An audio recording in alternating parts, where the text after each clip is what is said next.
अब याद है ना सोनम के बारे में, पूरी विश्व जान चुका है ऐसा हनीमून कि कहां गए थे, असम में गए थे। दर्शन किसके करने, कामाख्या मंदिर के, सुनने में आया था। और कहां लेकर चली गई, यानी कि कहां आपको, यानी कह सकते हैं मेघालय। और मेघालय में कहा, यानी शिलोंग।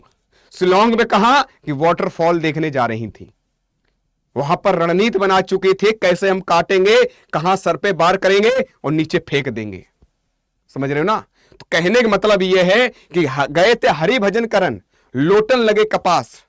कुछ ऐसे नालायक टाइम में होते हैं, पगला टाइम में होते हैं, बेचारे समझ ही नहीं पाते क्या रणनीति चल रही, क्या उसका हो रहा है।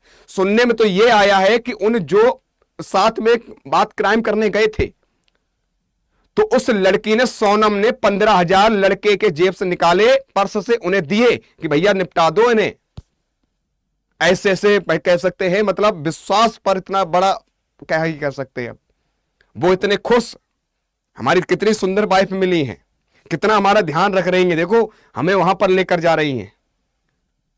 तो ऐसे ऐसे लोग पड़े हैं मेरे भाई। तो मैं इसीलिए कहूंगा कि इतने भोले मत बने रहो कि कोई व्यक्ति तुम्हें काट कर चला जाए।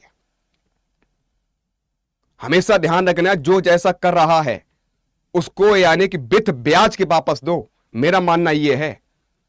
ये मत सोचो कि यार वो आज नहीं तो कल सही हो जाएगा। अगर उसकी नीयत ही सही होती तो गलत काम ना करता। इतने भोले बने रहे, 4-5 लड़के इनके पीछे ही लगे रहे और ये चढ़ते ही रहे। अरे हमारे उत्तर प्रदेश का अगर होता तो दिमाग से खेल जाता मामला, लेकिन भोले थे, मध्य प्रदेश के थे।